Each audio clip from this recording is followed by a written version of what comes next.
Του λείπει πιπέρι όπως πάντα. Γκούφι, όχι! Όχι πιπέρι!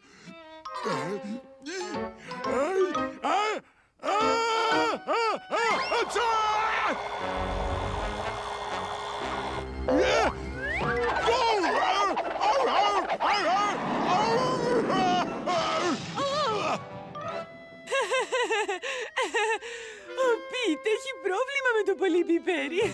Το πρόσεξα. Θα πάμε αλλού για το γλυκό μάλλον.